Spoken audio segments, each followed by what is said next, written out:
करवा चुकी हूँ, बट फिर भी एक बार बता देती हूँ कौन कौन से रिएक्शन थे जो हमने हेलो एल्केन्स में किए थे बेटे।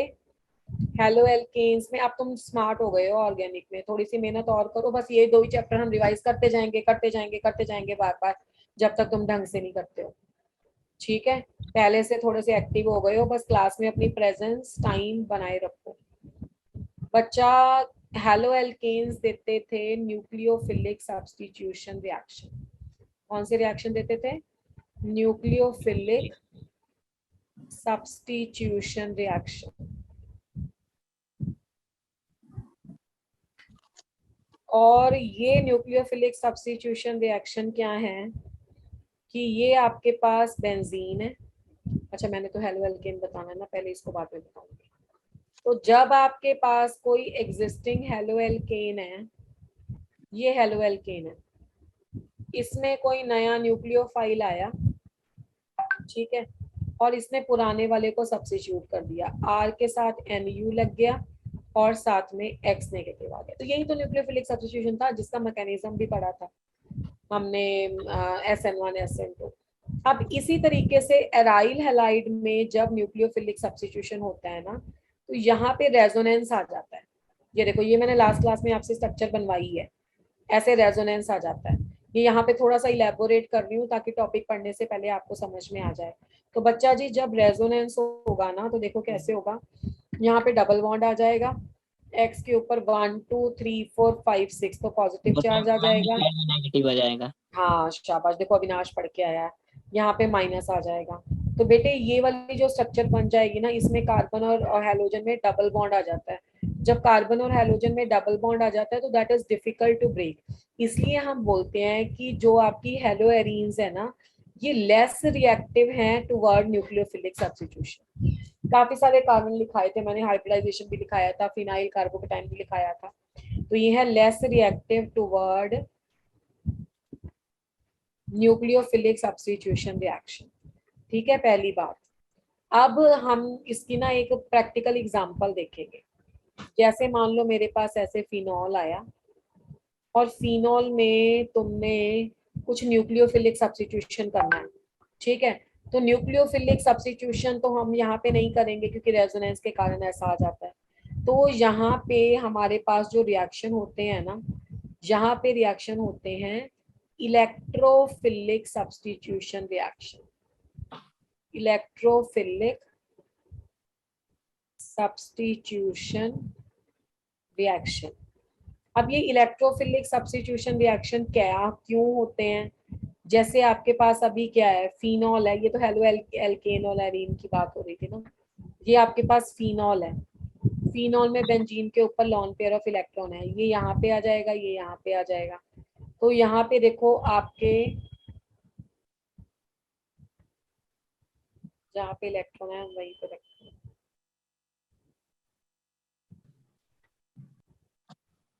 डबल बॉन्ड OH और प्लस, ये आ गया और यहाँ पे आ गया ये, ठीक है। तो ऑर्थो पोजीशन पे नेगेटिव चार्ज आया, ये पिछला ही है, ये प्रीवियस रिवीजन है।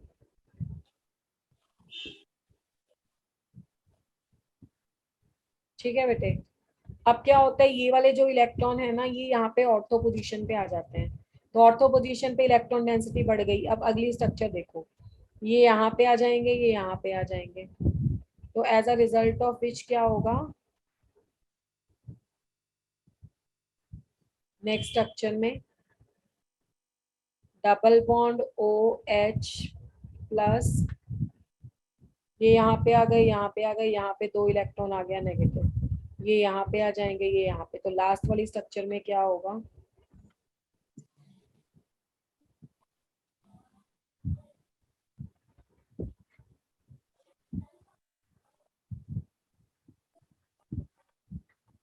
ऐसे।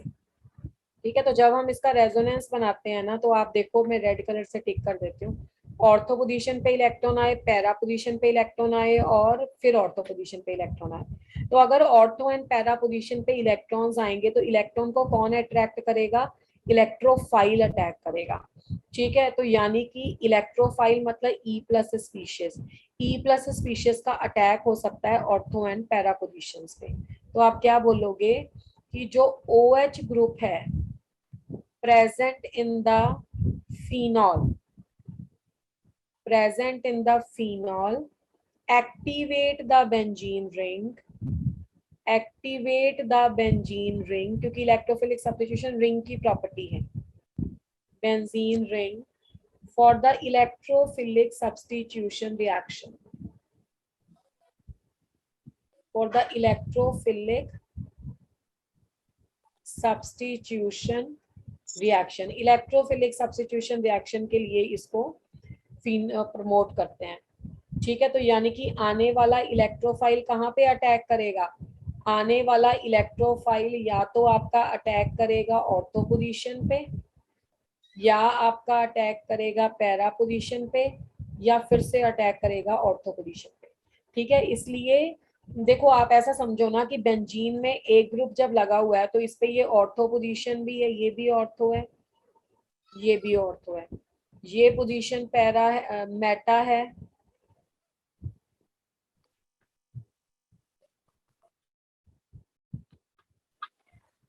ठीक है, और ये भी पोजीशन मेटा है, ये वाली पोजीशन पैरा है, ऊपर वाली भी पैरा है। तो ऑर्थो एंड पैरा पोजीशन पे जो ग्रुप्स प्रेजेंट हैं, तो ऑर्थो एंड पैरा पोजीशन पे आने वाला इलेक्ट्रोफाइल अटैक करता है। आप ऐसा समझो इस बात को कि अगर तो आप क्लास में जा रहे हो और क्लास में सारे बेंच एम्प्टी हैं तो आप किसी भी बेंच पे बैठ जाओगे, कोई दिक्कत नहीं है। पर अगर ऑलरेडी कोई एक पर्सन वहां पे बैठा हुआ है तो वही तो डिसाइड करेगा ना कि तुम कहाँ पे सेटल होगे। तो इसी तरीके से जो आपका बेंजीन होता है ना, उसमें जब फिनोल ग्रुप पहले ही लगा होता है तो वो डिसाइड करता है कि आने वाला ग्रुप कहाँ पे लगेगा, ऑर्थो पे लगेगा या पैरा पे लगेगा। अब सबसे पहले तो क्वेश्चन तुम्हारे दिमाग में ये उठना चाहिए कि इलेक्ट्रोफिलिक सब्स्टिट्यूशन यहाँ पे होता ही क्यों है। इलेक्ट्रोफिलिक सब्स्टिट्यूशन यहाँ पे इसलिए होता है क्योंकि रेजोनेंस के कारण यहाँ पे ऑर्थो एंड पैरा पोजीशन पे इलेक्ट्रॉन्स बढ़ जाते हैं, इलेक्ट्रॉन डेंसिटी आ जाती है, तो इसका मतलब इलेक्ट्रोफिलिक सब्स्टिट्यूशन होगा। अब सेकंड क्वेश्चन ये आना चाहिए कि इलेक्ट्रोफिलिक सब्स्टिट्यूशन कौन सी पोजीशन पे आएगा, वो ऑर्थो एंड पैरा पोजीशन पे होगा। और इसको स्टेटमेंट की फॉर्म में ऐसे लिखते हैं कि OH ग्रुप एक्टिवेट, है ना, ये लिखा हुआ है एक्टिवेट, ठीक है, activate the benzene ring for ortho and para group para positions, या हम बोलेंगे OH group is ortho and para directing in nature, is ortho and para directing in nature। ठीक है, यानी कि OH ग्रुप की क्या है, ये ऑर्थो एंड पैरा डायरेक्टिंग होता है नेचर में। ठीक है जी, पहली बात। अब देखो कि इलेक्ट्रोफिलिक सब्स्टिट्यूशन में क्या होता है। सबसे पहला है हैलोजनेशन। अच्छा, कौन बच्चा बताएगा हैलोजनेशन क्या होता है, किसको बोलते हैं हैलोजनेशन? अरे पिछले चैप्टर में भी किया था हमने, व्हाट इज द हैलोजनेशन।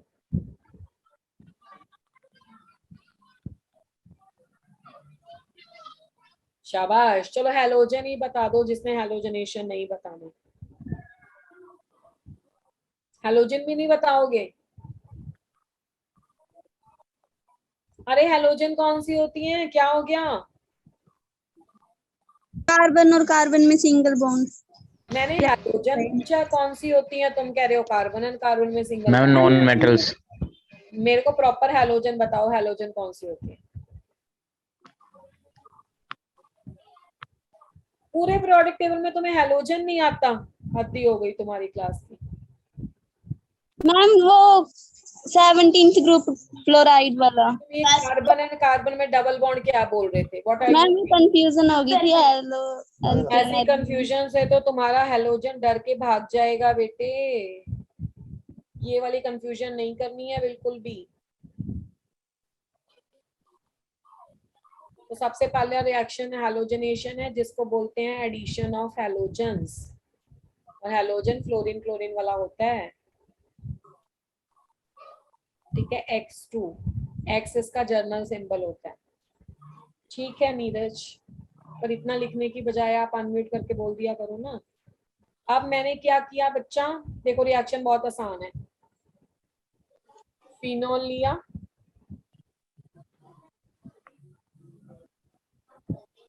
और इस फिनॉल में लगाया halogen, bromine in the CS2। Carbon disulphide एक इनर्ट सॉल्वेंट होता है और 273 केल्विन पे ये रिएक्शन होता है। तो जब ये रिएक्शन होता है ना, तो आपके पास अब आपको समझ में आना चाहिए कि पहले तो इसमें से इलेक्ट्रोफाइल क्या है। हम E+ का अटैक करवा रहे हैं ना, अब इलेक्ट्रोफाइल है क्या। Br2 में एक Br को आप ऐसे लिखोगे, एक Br- होगा, एक Br+ होगा, तो ये है इलेक्ट्रोफाइल। ठीक है, तो ये वाला इलेक्ट्रोफाइल आपका ऑर्थो पोजीशन पे लगेगा एक तो, ठीक है, और एक लगेगा पैरा पोजीशन पे। अब मैंने इसको सब्स्टिट्यूशन क्यों बोला है, कोई बच्चा बता सकता है why I am calling it as a substitution? बेटा I am calling it as a substitution because यहाँ से क्या जा रहा है बच्चों, H+ जा रहा है बाहर, क्योंकि बेंजीन में हर पोजीशन पे CH होता है ना, H+ बाहर जा रहा है और उसकी जगह पे Br+ आ रहा है। तो यहाँ से H+ चला गया और यहाँ से H+ चला गया, तो ये बन गया तुम्हारा प्रोडक्ट जिसको बोलते हैं ऑर्थोब्रोमोफिनॉल, और इस वाले को बोलते हैं para bromophenol, orthobromophenol and the para-bromophenol. These are the two products that are formed as a result of the halogenation. अब उसमें कैसे पता लगेगा कि कौन सा प्रोडक्ट माइनर है और कौन सा प्रोडक्ट मेजर है? अगर आपके पास ये मैं स्टार पॉइंट लिख देती हूँ कि if the hydrogen bonding is there, अगर कहीं पे OH ग्रुप की हाइड्रोजन बॉन्डिंग बनती है, तब आपके पास होता है ऑर्थो मेजर, अदरवाइज ऑर्थो हमेशा माइनर होता है। अगर हाइड्रोजन बॉन्डिंग नहीं है, अदरवाइज ऑर्थो क्या होगा, हमेशा माइनर होगा। अब आप देखो कि मैम कहाँ से किया है आपने स्टार्ट? यहाँ से किया है मैंने स्टार्ट। क्या हुआ अविनाश? ये ऑर्थोब्रोमोफिनॉल है, ये पैरा ब्रोमोफिनॉल है। कर तो नहीं लिया ये तुम लोगों ने? तुमने मुझे बोला हमने सिर्फ एसिडिक करेक्टर तक किया है, कहीं चला गया था। बता तो कहाँ घूमी जा रहा है क्लास में। ये पैरा ब्रोमोफिनॉल है, तो यहाँ पे तो बेटा कोई हाइड्रोजन बॉन्डिंग है ही नहीं है, हाइड्रोजन बहुत छोटा सा है, ब्रोमीन बहुत बड़ा है, इसलिए ये वाला प्रोडक्ट आएगा माइनर और ये वाला प्रोडक्ट आएगा आपका मेजर। तो I am again repeating, electrophilic substitution होगा, मतलब आपका इलेक्ट्रोफाइल आके अटैक करेगा, पर कहाँ पे अटैक करेगा, ऑर्थो एंड पैरा पे। इसको सब्स्टिट्यूशन क्यों बोलते हैं, क्योंकि H+ चला जाता है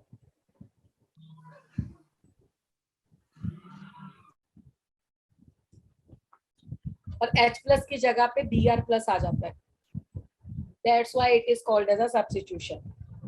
अब मेजर माइनर प्रोडक्ट कैसे डिसाइड करेंगे, अगर आपका हाइड्रोजन बॉन्डिंग बने ना, अब ये H तो बहुत छोटा है, Br तो बहुत बड़ा है, तो इसमें हाइड्रोजन बॉन्डिंग नहीं बन पाता है, इसलिए ये आपका माइनर प्रोडक्ट है, ये मेजर प्रोडक्ट है। Second question. Ma'am 1 minute previous slide निकालना।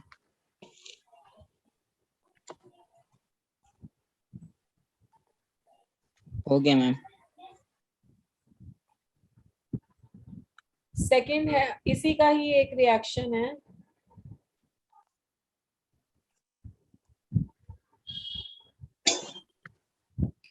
अगर हम फिनॉल ले लें,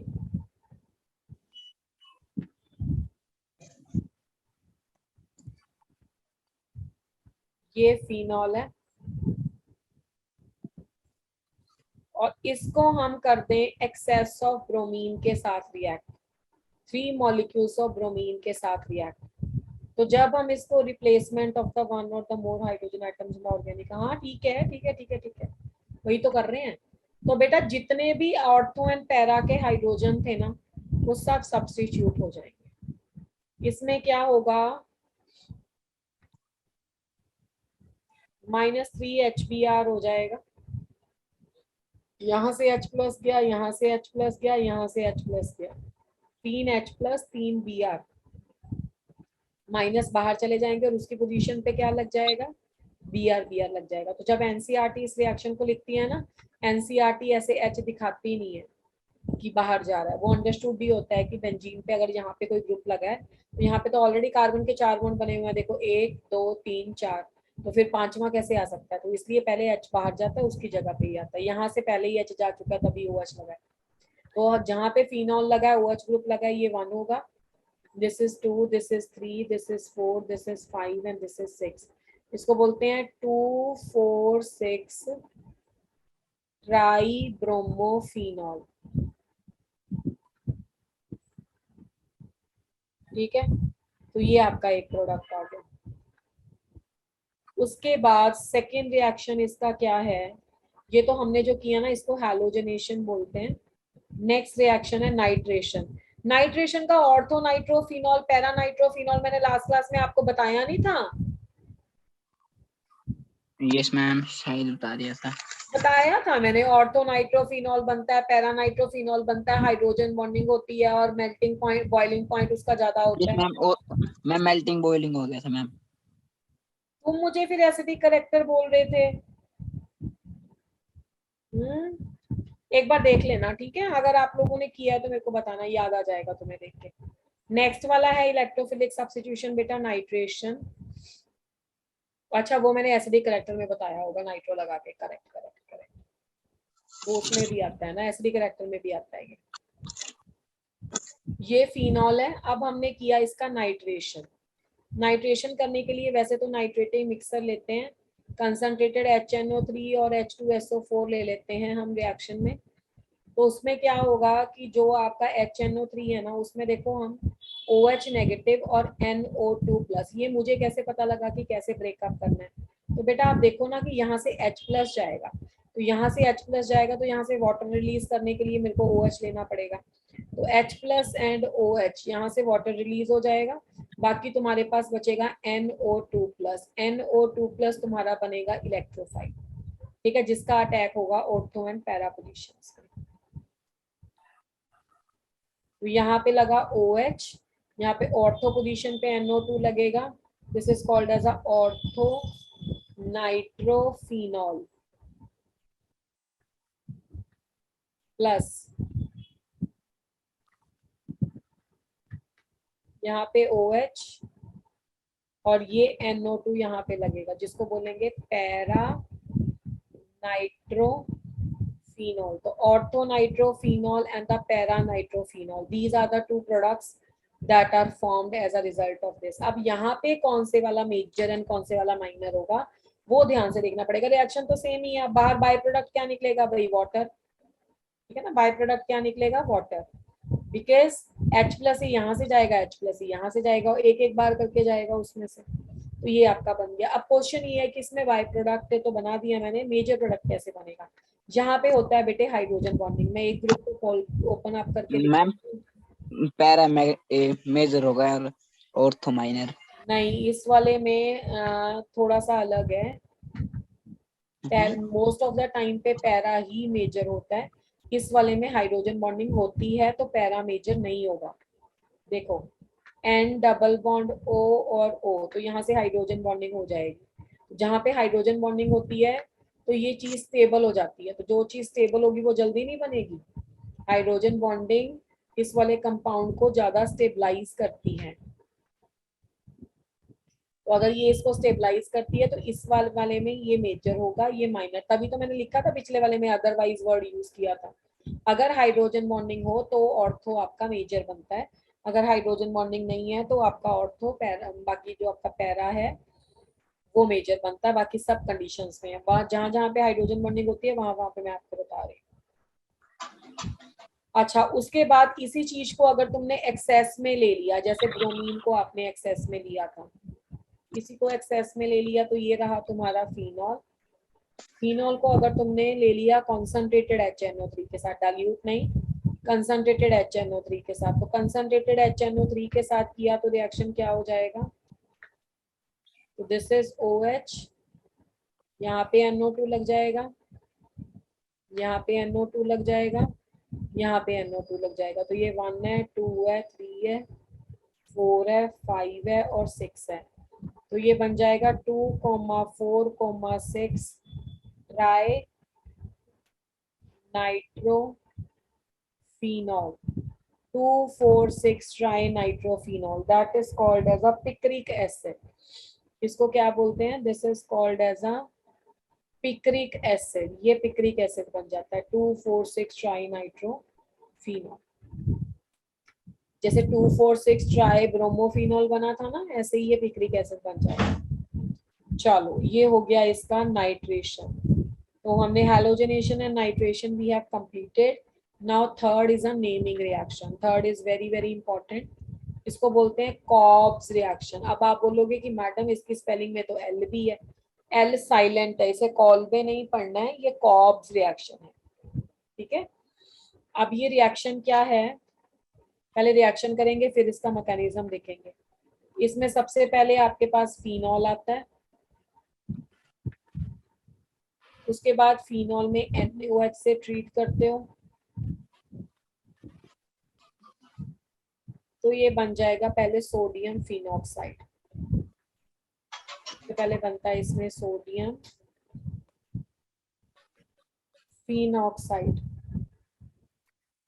उसके बाद इसमें CO2 लो पहले स्टेप में, दूसरे स्टेप में H+ लो तो आपके पास ये बन जाएगा बेंजीन के ऊपर OH आ जाएगा, तो यहाँ पे COOH, ये बन जाएगा सैलिसिलिक एसिड। ठीक है, अब इस रिएक्शन का मैकेनिज्म देखो। मैकेनिज्म किसी भी नेमिंग रिएक्शन का ना एक बार जरूर देखा करो। अब सबसे पहले क्या होगा इसमें, देखो सबसे पहले एसिड बेस रिएक्शन होता है हमेशा। ठीक है, यानी कि किसी भी रिएक्शन में सबसे पहले चूज करना होता है कि न्यूक्लियोफाइल क्या है एंड इलेक्ट्रोफाइल क्या है। तो ये है तुम्हारा एसिडिक हाइड्रोजन। क्यों है एसिडिक हाइड्रोजन? क्योंकि ये ऑक्सीजन के साथ लगा हुआ है और फिनॉक्साइड आयन ज्यादा स्टेबलाइज हो रहा है। अगर लास्ट क्लास में एसिडिक करेक्टर किया था तो तुम्हें बताया होगा कि phenols are acidic in nature.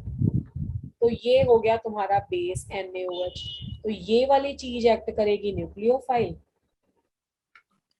यहाँ से जाएगा इलेक्ट्रोफाइल। तो न्यूक्लियोफाइल से सबसे पहले रिएक्शन हुआ इलेक्ट्रोफाइल के साथ, तो न्यूक्लियोफाइल और इलेक्ट्रोफाइल का रिएक्शन हुआ तो वाटर गया लॉस, और यहाँ पे बन गया O नेगेटिव Na+। ठीक है, अब O नेगेटिव Na+ को ना एक्चुअली में आप O नेगेटिव ही गिन सकते हो। क्यों? क्योंकि Na+ तो एक सपोर्टिंग एक्टर है, इतना बड़ा सोडियम छोटे से ऑक्सीजन के साथ स्टेबलाइज नहीं हो सकता। तो बेसिकली तो ये O नेगेटिव ही होता है जिसका आगे रेजोनेंस होता है। अगले स्टेप में बनाते हैं डबल बॉन्ड। तो यहाँ पे ये यहाँ पे आएगा, ये यहाँ पे आएगा। सोडियम तो एक सपोर्टिंग एक्टर ही है। ठीक है, तो यहाँ पे कैसे आ जाएगी इलेक्ट्रॉन्स की कॉन्फ़िगरेशन, देखो ऐसे ऐसे डबल बॉन्ड हो दिस दिस, और यहाँ पे आ गया 2 इलेक्ट्रॉन एंड नेगेटिव, ये बन गया। ठीक है, तो यहाँ पे इस स्पेस पे आप कार्बन डाइऑक्साइड का अटैक करो, ये नेगेटिव ये प्लस, ये वाला नेगेटिव यहाँ पे जाएगा।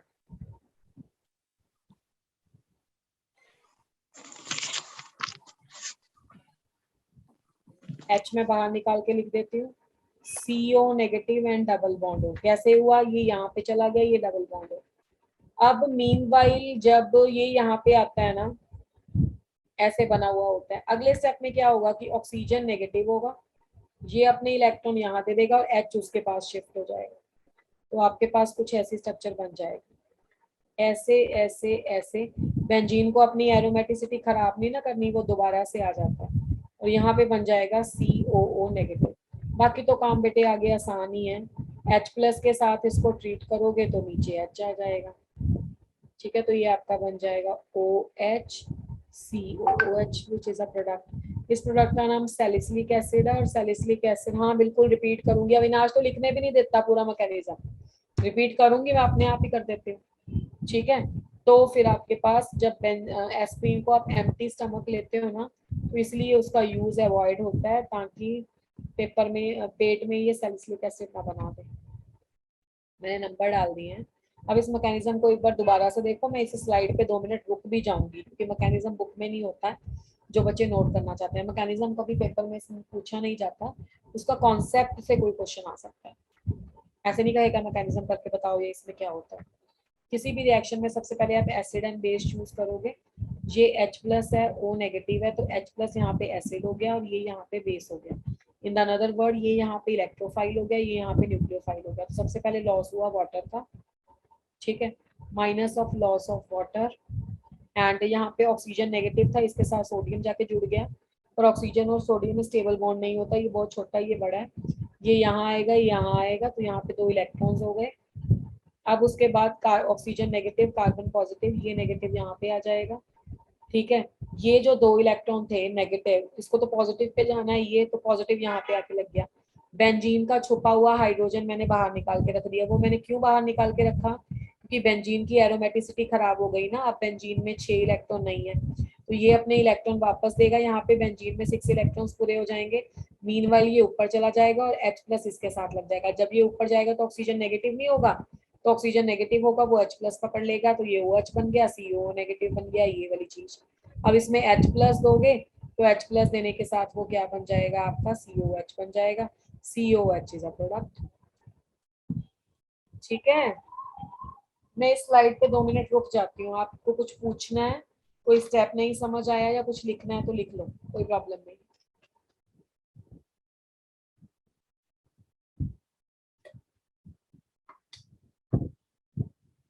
मैम प्रीवियस स्लाइड निकालना, 1 मिनट।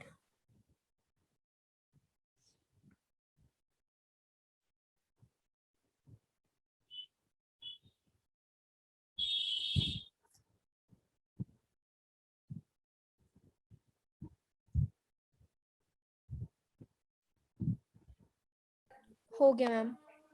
ठीक है बेटा। Yes ma'am. थर्ड स्टेप के बाद ऐसे है कि कार्बन और ऑक्सीजन में डबल बॉन्ड जब होता है ना, तो ये बॉन्ड ऊपर शिफ्ट हो जाता है, ऑक्सीजन नेगेटिव हो जाता है, कार्बन प्लस हो जाता है, तो ये नेगेटिव इस प्लस पे अटैक करेगा, तो ये C इसके साथ लग जाएगा, ठीक है। और यहाँ पे हर पोजीशन पे CH तो होता ही है, वो हाइड्रोजन को मैंने बाहर रख दिया। अब प्रॉब्लम क्या होगी कि बेंजीन में तो 4 इलेक्ट्रॉन ही बचे ना अंदर, इसकी एरोमेटिसिटी तो तब कंप्लीट होती है ना जब इसमें 6 इलेक्ट्रॉन्स हो, तो ये वाले 2 इलेक्ट्रॉन यहाँ पे आ जाएंगे, ये वापस से ऊपर चला जाएगा, तो ऑक्सीजन नेगेटिव हो गया। जब ये ऊपर चला जाएगा तो ऑक्सीजन क्या हो जाएगा, नेगेटिव। ये H ने अपने इलेक्ट्रॉन यहाँ दे दिए तो प्लस बन जाएगा, तो ये OH आपस में कंबाइन कर लेंगे, बेंजीन के 6 इलेक्ट्रॉन पूरे हो जाएंगे और CO नेगेटिव बन जाएगा। CO नेगेटिव है तो उसको क्या चाहिए, H प्लस चाहिए, तो H प्लस यहाँ से अटैक कर लेगा, ये बन गया, जिसको हम सैलिसिलिक एसिड बोलते हैं। ठीक है जी, क्लियर है सभी को। Yes ma'am.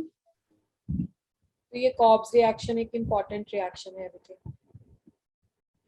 Fourth reaction is again the naming reaction, that is a Riemer-Tiemann reaction.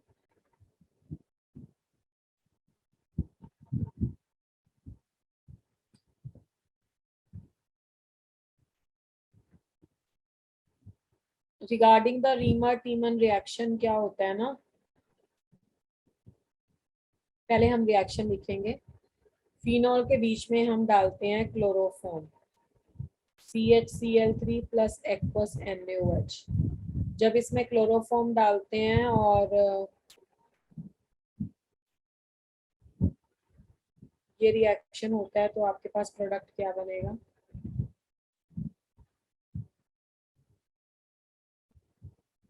Oxygen negative and Na plus. यहाँ पे ये नेगेटिव Na प्लस ले लेगा, और ये मैं बताती हूँ कैसे हुआ है, CHCl2 लग जाएगा। उसके बाद NaOH यहाँ पे लगाएंगे, तो जब NaOH यहाँ पे लगाएंगे तो प्रोडक्ट क्या आएगा,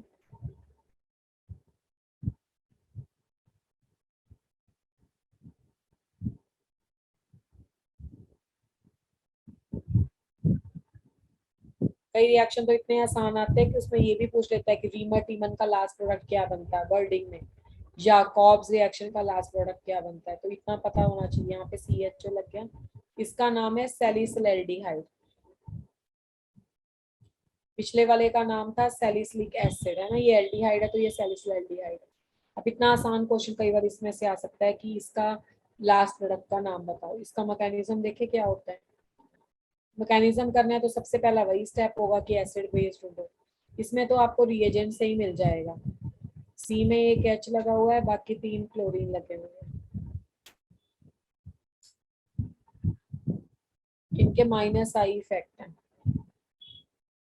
तो जब क्लोरीन के माइनस आई इफेक्ट होते हैं, हाइड्रोजन प्लस और कार्बन नेगेटिव, तो ये यहाँ पे आ जाएगा। तो ये बन जाएगा CCl3, 2 इलेक्ट्रॉन यहाँ पे आ गए। चलो मैं अब इसको ओपन करके लिखती हूँ।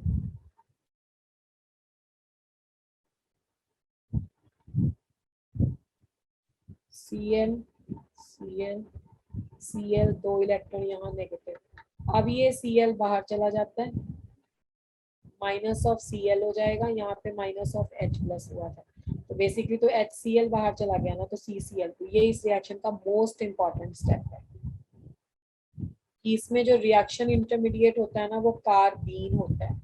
कार्बिन किसको बोलते हैं? जब कार्बन के 2 कोवलेंट बॉन्ड बने हुए हैं, 2 इसमें paired electron as it is पड़े हैं, अनशेयर्ड इलेक्ट्रॉन लोन पेयर की तरह, उसे बोलते हैं कार्बिन। हुआ कैसे? ऑब्वियसली क्लोरीन ज्यादा इलेक्ट्रोनेगेटिव है, तो ये सारे इलेक्ट्रॉन खींच लेंगे, तो हाइड्रोजन एसिडिक हो जाएगा, H प्लस बाहर चला जाएगा, तो H प्लस यहाँ से और Cl नेगेटिव यहाँ से, तो HCl बाहर चला गया, तो CCl और यहाँ पे 2 इलेक्ट्रॉन, तो CCl2 बन गया, तो ये कार्बीन बन गया। ठीक है, और जब कार्बीन बन गया तो अब उसका आप अटैक करो।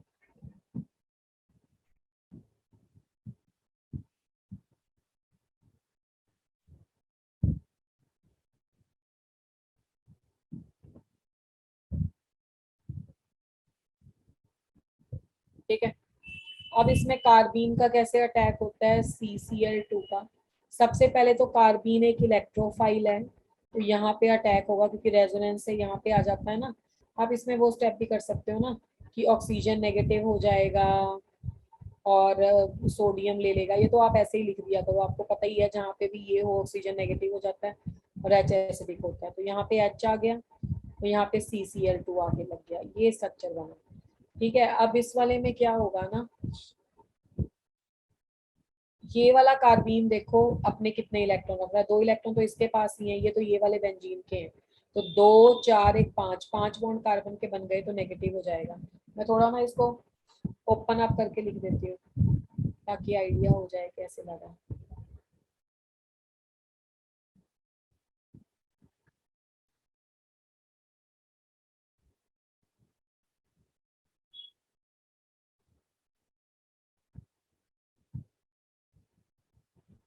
ठीक है, ऐसे एक, हाँ बोलिए Sidhu. Yes, say what you want to ask.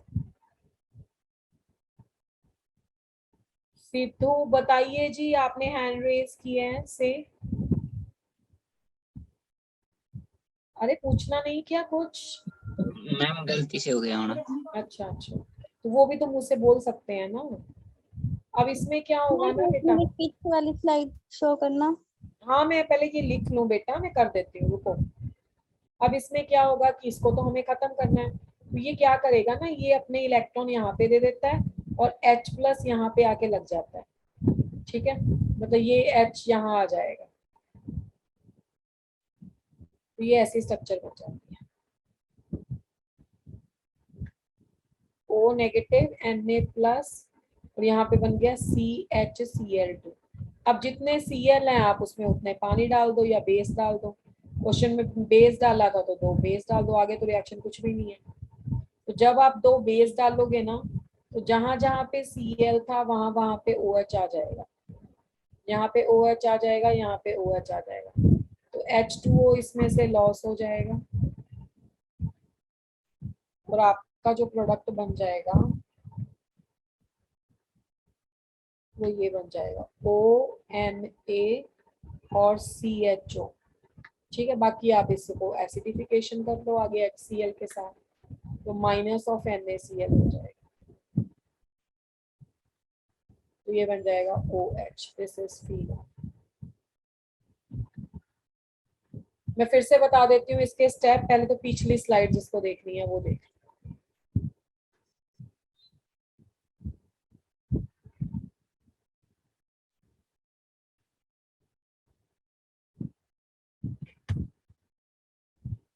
Ma'am हो गया। अब अगली स्टेप पे जिसको देखना है देख लो, इसको एक बार दोबारा से बता देती हूँ।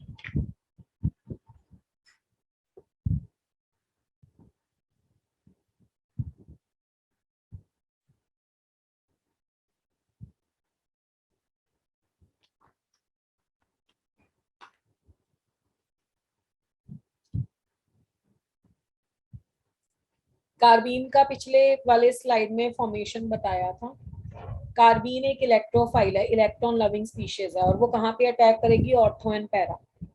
तो ऑर्थो से ये पाई बॉन्ड, ये वाला पाई बॉन्ड यहाँ पे आएगा, या आप इसको ऐसा लिख सकते हो। जिन बच्चों को ये रिएक्शन डायरेक्ट समझ नहीं आता ना, उन्हें लगता है कि ये ऐसे कैसे हो गया, तो आप इसे ऐसे लिख लेना कि ये बॉन्ड बाहर आ गया, यहाँ पे नेगेटिव हो गया, यहाँ पे पॉजिटिव, तो ये नेगेटिव पे यहाँ पे अटैच हो गया, ऐसे हो गया। ठीक है, इसका मतलब होता है ये, आप इसको ऐसे समझो ना कि ये वाले इलेक्ट्रॉन दे के इसने बॉन्ड बनाया है, ये पाई वाले इलेक्ट्रॉन, ये जो बॉन्ड बनाया है ये वाले इलेक्ट्रॉन दे के बॉन्ड बना दिया। तो अगर ये वाले इलेक्ट्रॉन दे के बॉन्ड बना लिए तो इस वाले पे क्या आ जाएगा? पॉजिटिव चार्ज आ जाएगा। ठीक है ना, क्योंकि इसके तो 1 2 3 बॉन्ड रह गए। अब नेक्स्ट स्टेप में जो H यहाँ पे था ये बाहर निकल जाएगा और ये पाई बॉन्ड यहाँ पे आ जाएगा। H बाहर निकल गया, इलेक्ट्रॉन अपने यहाँ दे गया, O नेगेटिव Na+। अब ये जो H था ये नेगेटिव यहाँ पे इसके पास आके लग गया, ये इलेक्ट्रॉन तो इसी के पास रहे, तो इसलिए यहाँ पे इसके 5 बॉन्ड बन गए। कार्बन के गिन लो, 2 3 4 5, तो ये नेगेटिव था, H यहाँ पे आ गया, CH बाकी 2 NaOH लगाए, OH हो गए, वाटर का लॉस हो गया, तो यहाँ पे CHO बन गया। ठीक है, और उसके बाद आपका बन गया फिनॉल और साथ में CHO, फिनॉल थोड़ा बना, ये बना सैलिसिलैल्डिहाइड, मतलब ऊपर OH आ जाएगा। ठीक है,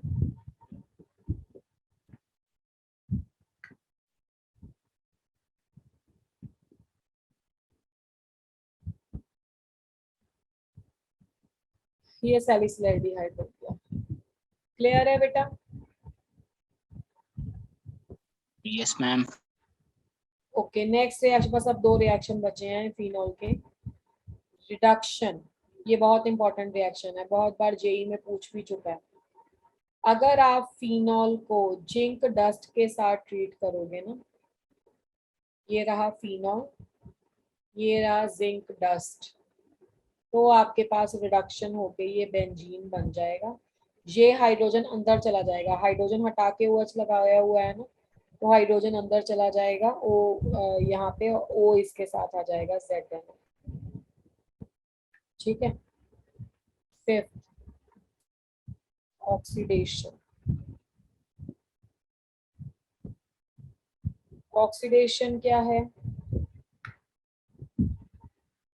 ये आ गया फिनॉल, फिनॉल की ऑक्सीडेशन करो Na2Cr2O7 और H2SO4। जब इसकी ऑक्सीडेशन करते हैं तो हमारे पास जो फॉर्म होता है ना, उसे बोलते हैं benzoquinone. This is called as a benzoquinone. This is all about the phenol. बस फिनॉल इतना ही है, रिडक्शन करोगे तो क्या बन जाएगा? ये रिएक्शन था फिनॉल का, फिनॉल की रिडक्शन करोगे तो बन जाएगा बेंजीन, और ये बन गया बेंजोक्विनोन। इसके साथ फिनॉल कंप्लीट है। अब इस चैप्टर का एक छोटा सा पोर्शन है ईथर्स, बहुत छोटा सा। क्या मॉलिक्यूलर फॉर्मूला होता है ईथर्स का बेटा? कौन बताएगा? What is the molecular formula of ethers? General formula तो बता दो। मैम 1 मिनट पीछे वाली स्लाइड शो करना।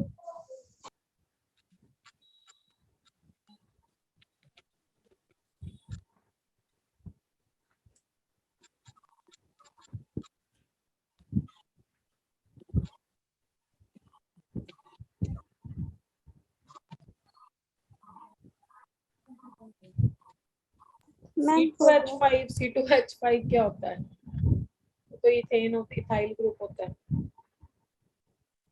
General formula of ethers is ROR। ठीक है, एक एल्काइल ग्रुप इधर, एक एल्काइल ग्रुप इधर, बीच में ऑक्सीजन। आप CH3 भी लगा सकते हो दोनों साइड, या एक साइड पे CH2CH3 लगा दो, यानी कि C2H5। C2H5 होता है, वो भी तुमने बीच में कुछ डाला ही नहीं है, ऑक्सीजन और ऑक्सीजन। मैम 2H2O ये है ना। अब ये सेम भी हो सकता है, डिफरेंट भी हो सकता है दोनों साइड अल्काइल ग्रुप सेम हो, या हो सकता है ये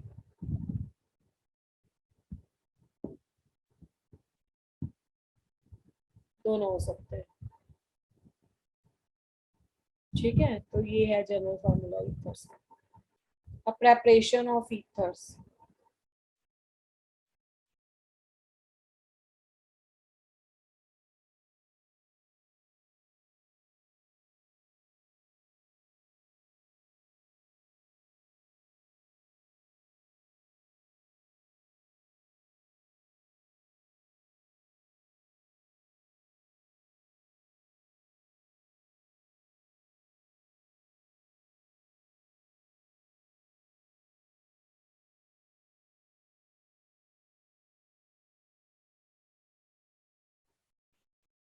Preparation of ethers.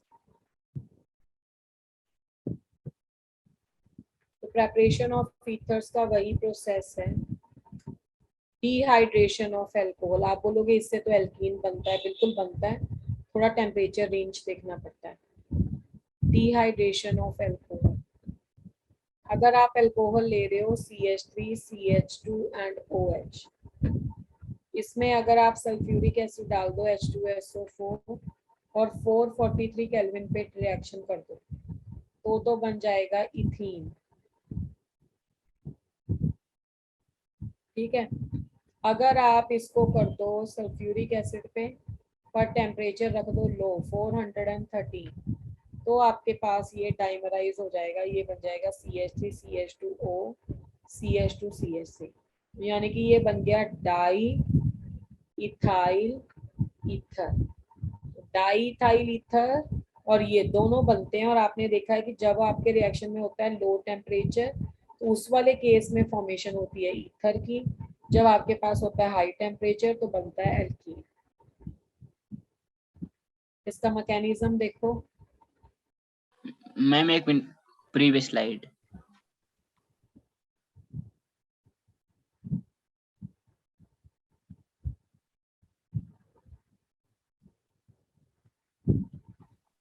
हो गया मैम। बेटा देखो, इसका सबसे पहला मैकेनिज्म का रूल वही है, हम एसिड बेस रिएक्शन करेंगे। एसिडिक एसिड ने क्या दिया होगा, H+ दिया होगा। अब यहाँ पे ये न्यूक्लियोफाइल हो गया क्योंकि इसके पास लॉन पेयर है, ये इलेक्ट्रोफाइल हो गया। तो सबसे पहला अटैक ये यहाँ पे करेगा, तो बन गया CH3 CH2OH2+, ये बन गया है ना। इसको बोलते हैं प्रोटोनेटेड अल्कोहल। अब जब भी गुड लिविंग ग्रुप को निकाल देना चाहिए, ये बाहर निकाल दो, water is good leaving group, positive charge oxygen का खत्म हो जाएगा, हमारे पास बन जाएगा CH2+। इतना स्टेप ना दोनों में सेम है, एल्कीन वाले रिएक्शन में भी और ईथर्स वाले रिएक्शन में भी। अब जब हम यहाँ पे पहुंच गए ना CH3 एंड CH2+, तो इस वाले रिएक्शन में अगर तो आपका लो टेम्परेचर है, तो लो टेम्परेचर पे ना ये मॉलिक्यूल वेट करता है अगले मॉलिक्यूल ऑफ अल्कोहल के आने की। अब बिकॉज यहाँ पे लो टेम्परेचर था ना, तो उसने वेट किया दूसरा मॉलिक्यूल आने के, नहीं तो वो यहीं से ही H+ निकाल के एल्कीन बन जाता है। हमें एल्कीन नहीं बनाना है, हमें अगले मॉलिक्यूल की वेट करनी है। तो यहाँ पे ये हो जाएगा -+, तो CH3 CH2O नीचे H आ गया, फिर CH2 एंड CH3, 2 इलेक्ट्रॉन यहाँ पे हैं, 3 2 5, तो यहाँ पे प्लस हो गया। तो अब इसको ऑक्सीजन के प्लस को हटाने के लिए ये बाहर निकाल दो, तो ये बन गया CH3 CH2O CH2 CH3, ये बन गया आपका डाई इथाइल ईथर। बस इतना सा फर्क है, ये लो टेम्परेचर पे होता है, अगर यही हाई टेम्परेचर पे होता तो ये वेट नहीं करता, ये क्या करता CH2H CH2 एंड प्लस, तो ये बाहर चला जाता, ये यहाँ चला जाता, तो ये बन जाता CH2 डबल बॉन्ड CH2 यानी कि इथीन। तो आपको बस यही से ही याद रखना है कि अगर तो लो टेम्परेचर है तो वो वेट करेगा अनदर मॉलिक्यूल की, तो आंसर आएगा ईथर। बट अगर हाई टेम्परेचर है तो वो रिएक्शन में बन जाएगा आपके alkene. Is that clear? Ma'am repeat करा दो एक बार। नहीं, ये नहीं मैं रिपीट करूँ, 2-3 बार मैंने किया तो सुनता नहीं है, हर बात में यही बात बोलता है रिपीट करो। अब तुम रिकॉर्डिंग में सुनो, किसी रिएक्शन में तुमने बोला है मैम मैं बताऊं, मेरे को आ गया, कभी भी नहीं बताता, ये तुम कुछ सुनो तब तेरे को याद आएगा। सेकंड है बेटा विलियमसन सिंथेसिस। हर रिएक्शन को मैं दो दो बार बता रही हूँ, पिछले वाले को भी मैंने 2 बार बताया। जब मैं पूछती हूँ तो तुम कह देते हो। अब ये रिएक्शन तुम बताओगे, देखना। विलियमसन सिंथेसिस क्या होता है बेटे? विलियमसन सिंथेसिस एक नेमिंग रिएक्शन है जिससे आपके पास प्रिपेयर होता है ईथर। ये होता है for the preparation of ethers. ठीक है, ये तो बहुत आसान है। एक एल्काइल हैलाइड ले लो, एक सोडियम एल्कोक्साइड ले लो। सोडियम एल्कोक्साइड का फार्मूला RONA होता है। ये मैंने इस साइड को इसका फेस करके लिख दिया है कि इसमें से NaX बाहर चला जाएगा, माइनस ऑफ NaX, तो आपके पास आंसर आ जाएगा ROR' यानी कि ईथर। जैसे CH3Br, ठीक है, ब्रोमोमीथेन आ गया,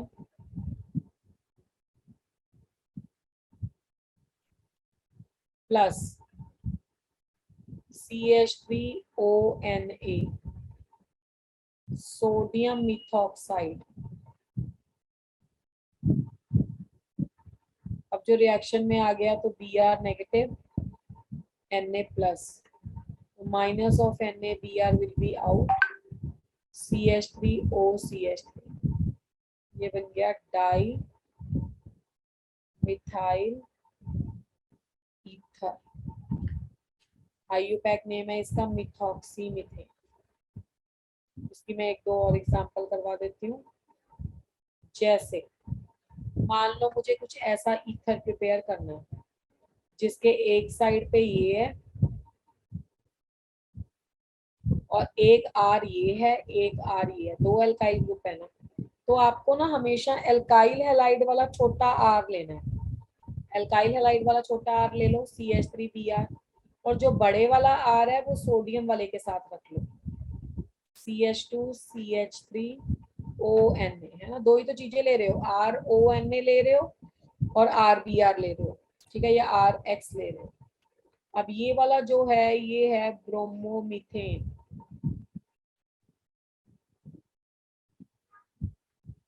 और ये है सोडियम इथॉक्साइड।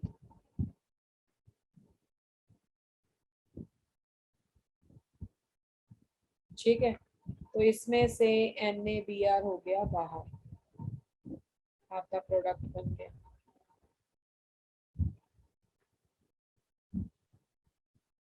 ठीक है, ये देखो, छोटे वाला ग्रुप हमेशा एल्काइल हैलाइड रखो, कोई भी ईथर बनाना है ना हमेशा। और बड़े वाला ये किसकी प्रेजेंस में होता है रिएक्शन? ड्राई ईथर थोड़ा सा डालना पड़ता है। बड़े वाला ग्रुप लो एल्काइल इसके साथ, सोडियम वाले के साथ, तो आंसर आपका अभी भी वही आएगा, बस बीच में O लग जाएगा, NaBr बाहर हो जाएगा।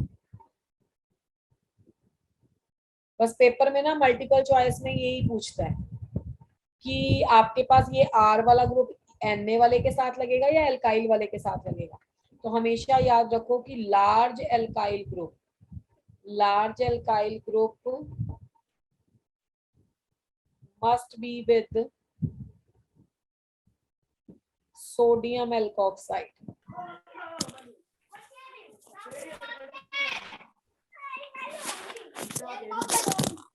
अगर उल्टा लगाओगे, प्लीज बी ऑन म्यूट, अगर उल्टा लगाओगे तो एलिमिनेशन हो जाएगा, otherwise elimination will occur. Otherwise elimination हो जाएगा, रिएक्शन में प्रोडक्ट नहीं बनेगा। Is that clear? ये कौन बच्चा है अनम्यूट?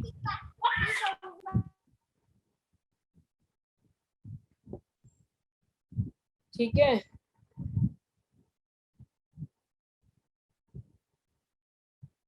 बाकी कुछ इसके रिएक्शंस हैं, जैसे फिजिकल प्रॉपर्टीज में। मैम पीछे वाली स्लाइड शो करना 1 मिनट के लिए।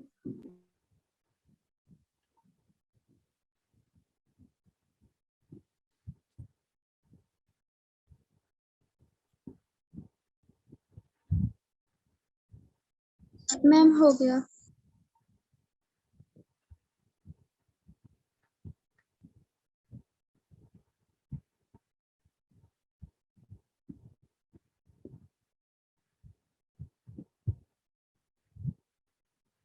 एक मैंने ले लिया butane,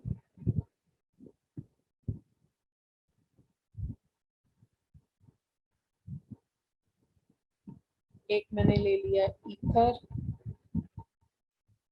same same carbon atom लेते हैं। 5 वाला ये लिया है ना, 5 वाला ये लिया।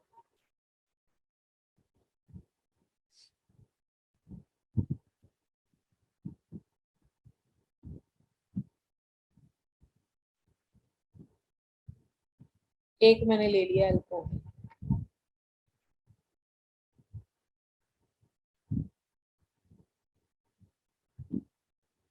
अगर इसमें बॉइलिंग पॉइंट देखना हो तो सबसे ज्यादा किसका होगा? What is the order of boiling point? तो थर्ड वाले का होगा मैम सबसे ज्यादा। यस, हाईएस्ट बॉइलिंग पॉइंट होगा, क्योंकि ये मोस्ट पोलर है और ये लीस्ट पोलर है। एक्चुअली में ये नॉन पोलर ही है, तो ये बॉइलिंग पॉइंट होगा। हाँ, अगर number of carbon atom same है। देखिए कुछ इसकी केमिकल रिएक्शंस।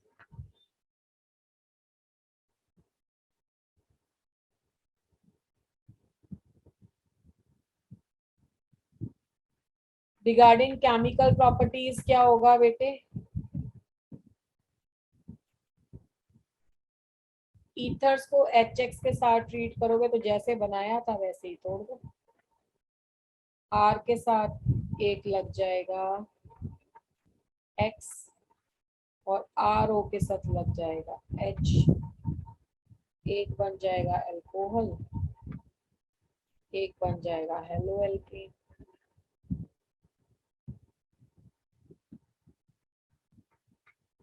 सिमिलरली अगर आपके पास बेंजीन रिंग है,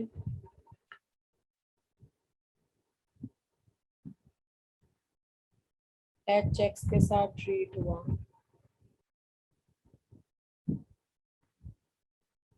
एक O के साथ लग गया H, यानी कि बन गया फिनॉल, ठीक है, और R के साथ लग गया X, हेलो एल्केन। इस तरह से आप इसका प्रोडक्ट बना सकते हो। बाकी बड़े वाले ग्रुप को हमेशा क्या दोगे? Metal alkoxide. छोटे वाले ग्रुप को दोगे हमेशा अल्काइल हैलाइड। सेकेंड रिएक्शन है इसका बिल्कुल वही जैसे आप पढ़ते थे, electrophilic substitution reaction.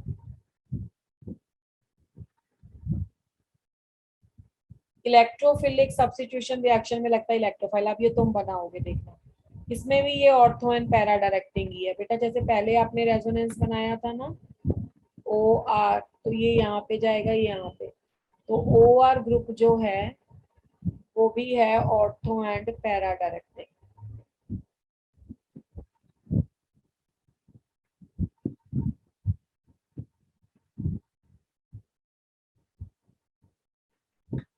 Ortho and para directing होता है ये नेचर में। अब सबसे पहला रिएक्शन है हैलोजिनेशन।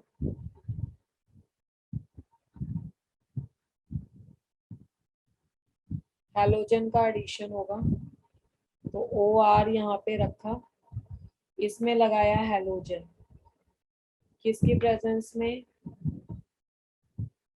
इथेनोइक एसिड की प्रेजेंस में। जब ऑर्थो एंड पैरा पोजीशन पे लगेगा तो एक तो यहाँ पे ग्रुप लग जाएगा PR ऑर्थो पोजीशन पे,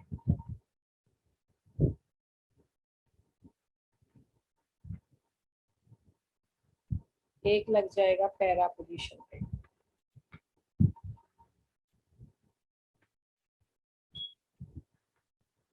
सेम वही है जैसे आप पहले बनाते थे, ठीक है बेटे? ये ऑर्थो एंड पैरा पे ही लगेगा ना? Yes ma'am. Yes resonance ma'am. में ऑर्थो एंड पैरा ही तो बनता है। अगर ना बेंजीन के ऊपर OCH3 लगा हो तो इसको बोलते हैं anisole. This is called as a anisole, ठीक है? तो ये एनीसोल है, अगर ऑर्थो पैरा लग जाएगा तो एनीसोल बन जाएगा। अच्छा, इसमें कोई हाइड्रोजन बॉन्डिंग नहीं होती तो ये वाला मेजर होगा, ये वाला माइनर होगा।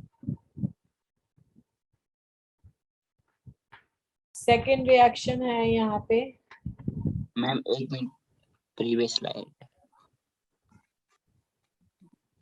हो गया मैम।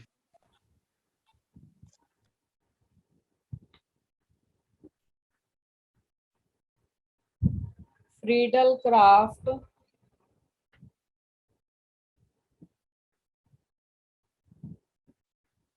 alkylation.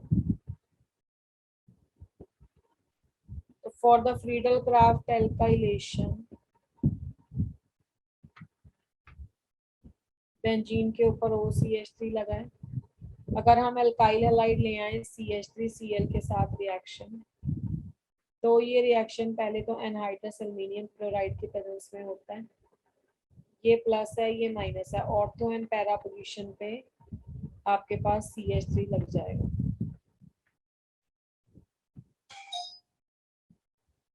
ये ऑर्थो पोजीशन पे लग गया CH3, ऐसे ही ये पैरा पोजीशन पे लग जाएगा।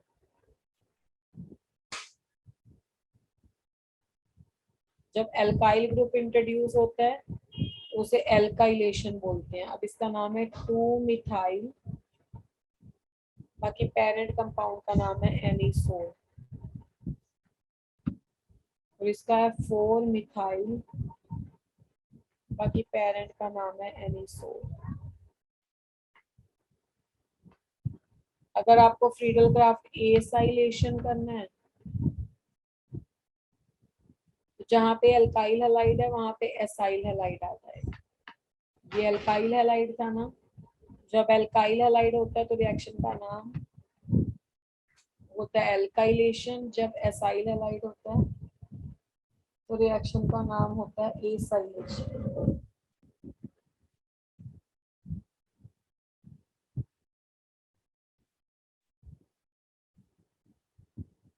ठीक है, ओके। एनहाइड्रस AlCl3, तो ये प्लस होगा और ये माइनस होगा, तो एसाइल ग्रुप आपका इंट्रोड्यूस होगा यहाँ पे। COCH3 यहाँ पे आ जाएगा एसाइल ग्रुप, और COCH3 ही पैरा पे आ जाएगा।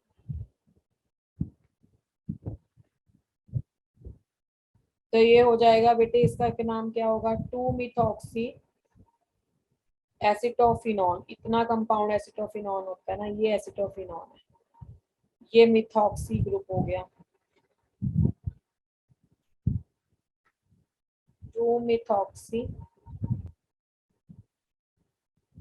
एसिटोफिनॉन। ये सारे रिएक्शन सेम है जो पहले चैप्टर में किए हैं, बस ऑर्थो एंड पैरा पे लगाना है। ये 4-मिथॉक्सी एसिटोफिनॉन।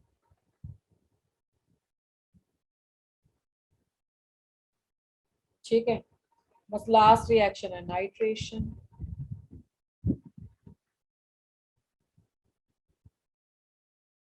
नाइट्रेशन में क्या करना होता है, nitric group, nitro group nitric acid से।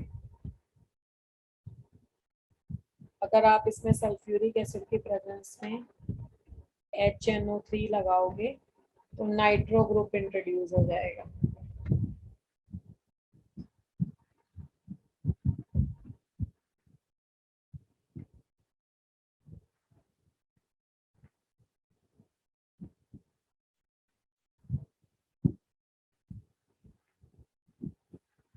ये हो जाएगा 2-नाइट्रो एनिसोल, ये हो जाएगा 4-नाइट्रो एनिसोल।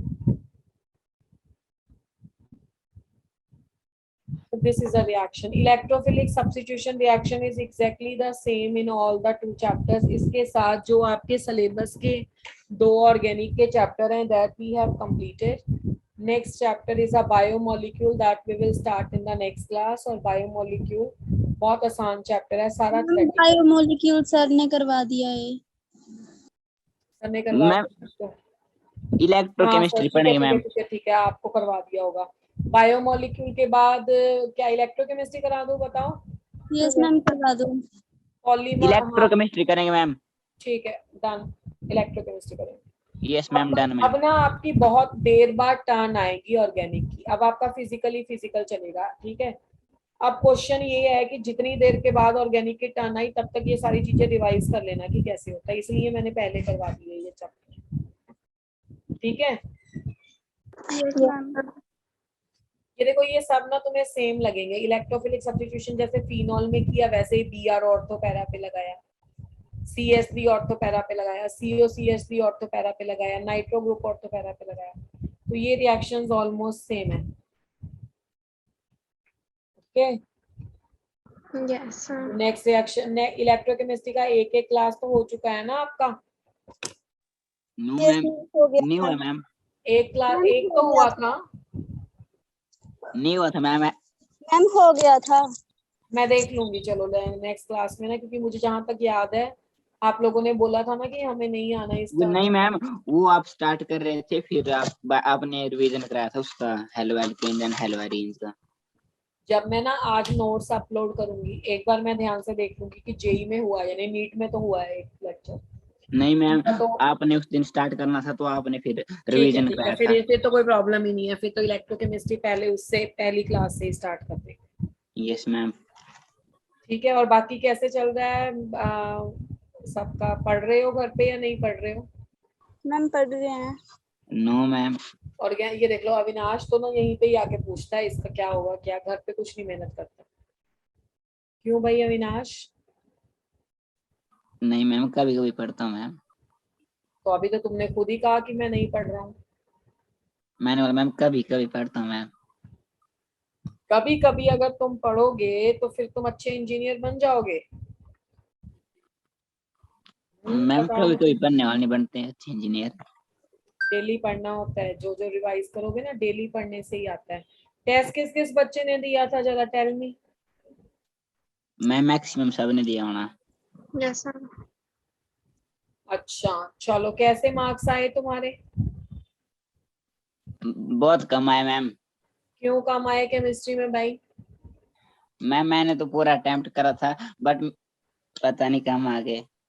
कम इसलिए आए होंगे तूने गलतियां की होंगी। मैम मेरे को आंसर की चाहिए थी, मैंने सर से भी करी थी बात, बट सर ने बोला कि मैं करता हूँ ग्रुप पे शेयर, पर करी नहीं। चलो सर तो हेल्प करेंगे ही आपकी, बट आप लोगों ने घर पे रिवाइज किए थे न्यूमेरिकल? मैम उसके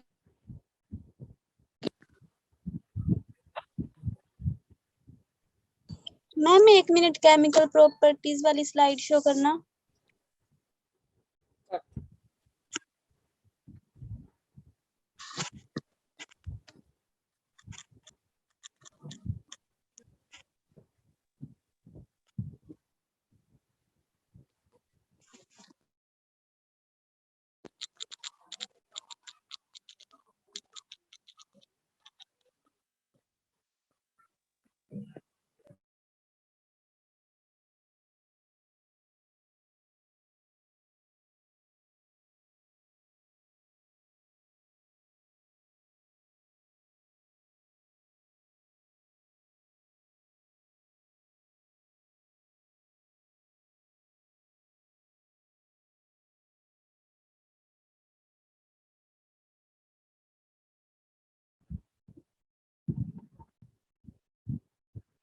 तो फिर अच्छे से मेहनत करो ना, क्यों आए हैं 55?